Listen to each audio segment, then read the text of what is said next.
everyone, welcome to my vlog.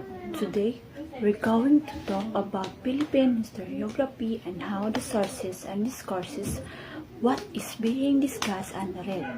As someone who loves history, I find it important to understand the different perspectives and narratives that shape our understanding of the past. Philippine historiography is the study of the history of the Philippines, and it is shaped by various sources and discourses. One of the most important sources of Philippine history is oral tradition. The Philippines has a rich tradition of oral history, where stories and legends are passed down from generation to generation. These stories provide valuable insight into the beliefs, values, and practices of the people who lived in the Philippines before the arrival of the Spanish. Another important source of Philippine history is written records.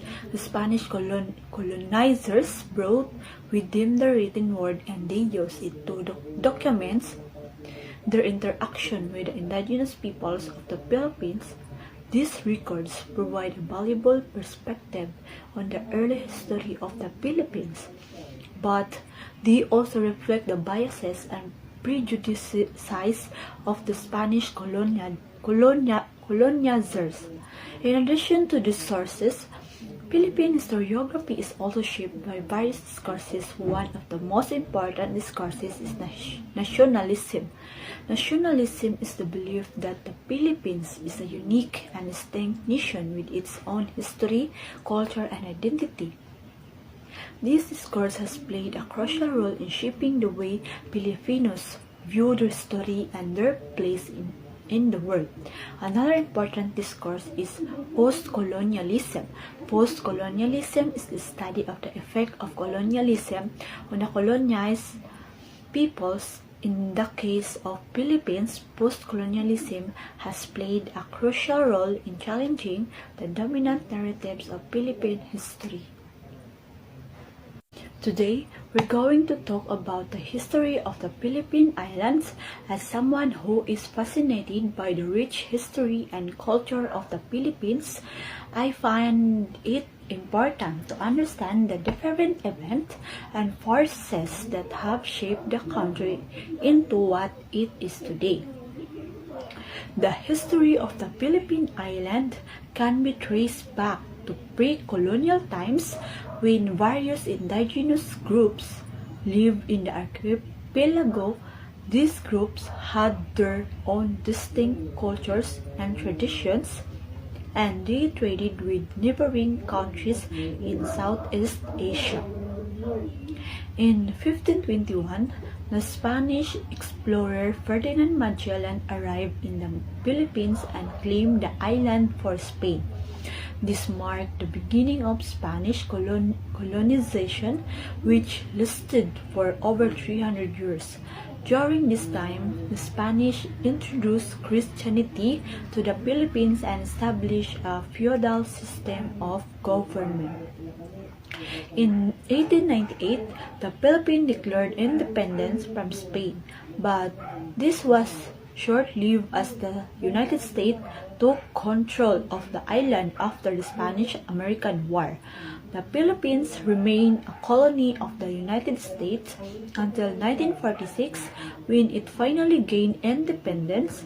As I was researching and reading about the story of the Philippine Islands, I couldn't help but see myself in the struggles and triumphs of the Filipino people. I felt a sense of pride in the resilience and determination of the Filipinos to fight for their independence and freedom.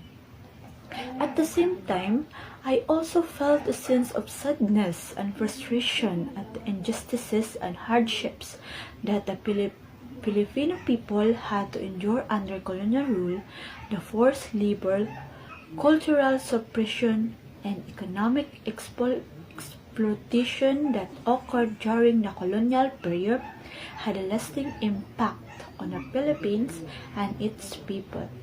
Overall, I believe that Understanding the history of the Philippine Islands is crucial to understanding the country and its people by examining the different events and forces that have shaped the Philippines. We can gain a deeper appreciation for the complexity and diversity of its history and culture. Today, we're going to talk about the Manonggol jar, a pre-colonial artifact that is considered to be one of the most important archaeological finds in the Philippines. The Manonggol jar was discovered in 1962 in a cave in Palawan, and it is believed to date back to around 890 to 710 BC. The jar is made of clay and features intricate carving that depict a boat with two human figures on it. The figures are believed to represent a deceased person and a boatman who is guiding them to the afterlife. As I was reading about the Manonggol jar, I couldn't help but see myself in the symbolism and meaning behind the artifact. The idea of a boatman guiding a deceased person to the afterlife is a universal concept that can be found in many cultures around the world. I also felt a sense of awe and wonder at the skill and craftsmanship that went into creating the Manonggol jar. The intricate carvings and attention to details are a testament to the creativity and of the pre-colonial Filipinos.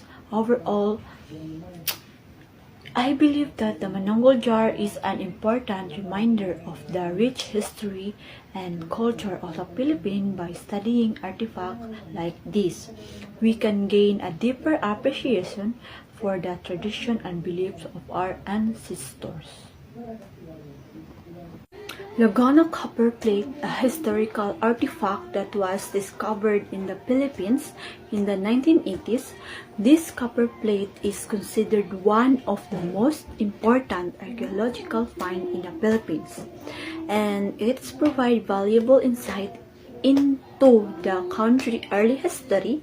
The Laguna copper plate is a small rectangular piece of copper that measures about 21 cm to 30 cm. It was discovered in 1989 by a man named Antonio Pigafetta who was digging in a riverbank in Laguna province. The copper plate was covered in the inscriptions in an ancient script known as Kawi, which was used in the Philippines during the 10th century. Katipunan of the Sons of the People, KKK, a secret society that was founded in the Philippines in the late 19th century. The KKK was formed to fight for the independence of the Philippines from Spanish colonial rule, and its members were committed to the cause of freedom and justice. The duties of the Katipunan were laid out in the Katipunan Manifesto, which was written by the KKK's founder, Andres Bonifacio. The manifesto outlined the goals and objectives of the KKK, and it provided a framework for the organization activities. The members of the KKK were known as Katipuneros, and they were bound by strict code of conduct. The duties of the Katipunan were central to this code, and they guided the action of the Katipuneros as they worked to achieve their goals. Before the arrival of the Spanish in the Philippines, our ancestors had their own writing system and reading materials. Let's take a look at some of them. First, we have the Baybayin, which is a pre-colonial writing system used by our ancestors. It consists of 17 characters that represent consonants and vowels. Baybayin was often used to write poetry, love letters, and legal documents. Next, we have the Hudhud, a long epic poem from the Ifugao people of the Cordilleras. It tells the story of the Ifugao's origins, their beliefs, and their costume. The Hudhud was passed down orally from generation to generation and was considered a valuable cultural treasure. Another interesting reading material is the Babaylan book, a manuscript written by a Babaylan or a pre-colonial spiritual.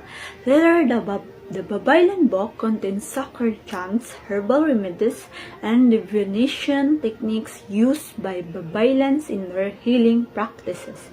Lastly, we have the epistolary tradition of our ancestors, where they wrote letters to each other using baybayin. These letters often contain familial or emotional message as well as news about their communities. The 16th to 18th century in the Philippines. During this period, the Philippines was under Spanish colonial rule, and this greatly influenced the literary and cultural traditions of our country. Let's dive into some of the interesting reading material from this time. One of the most noteworthy works of literature from this period is the Doctrina Christiana, a religious primer written in Tagalog, the language spoken by the people in central region of the Philippines.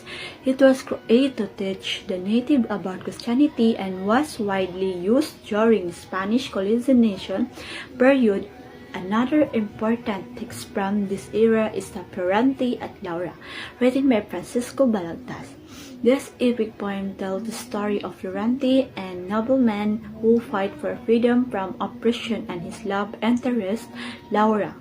The book was written in the Tagalog language and is considered a classic in Filipino literature. 19th century in the Philippines, a time of great change and turmoil.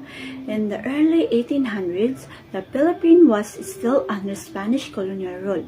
However, by mid-century, the Philippines has begun to exert its own identity, and independence movements were gaining traction.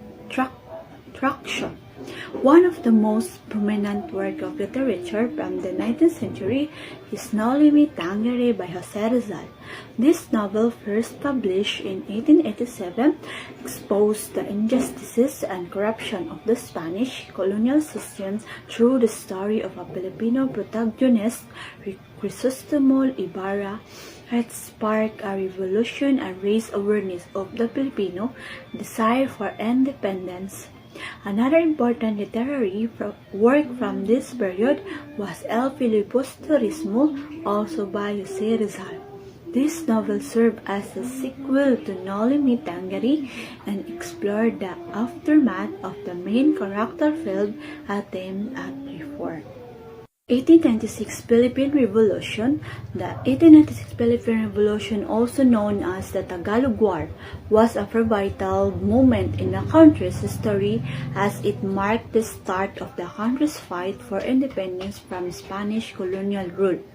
The revolution was led by Andres Bonifacio, a Filipino nationalist and revolutionary leader who founded the Katipunan, a secret society that aimed to overthrow Spanish rule in the Philippines.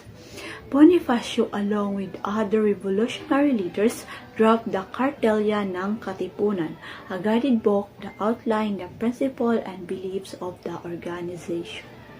Philosophy of history. History is a subject that has always fascinated me, and I believe that understanding the philosophy of history is crucial to understanding the world we live in today. So, let's dive right in. The philosophy of history is a branch of philosophy that seeks to understand the meaning and purposes of history. It asks questions like, what is the purpose of history, and what can we learn from history? One of the most important philosophers in this field is Hegel, who believed that history had a purpose and that it was leading toward a final goal. Hegel had directed the process where each stage of history was reaction to previous stage. He believed that history was leading toward a final stage, which he called the end of history. This end of history would be a state of perfect freedom and rationality, where all conflict and contradictions would be resolved.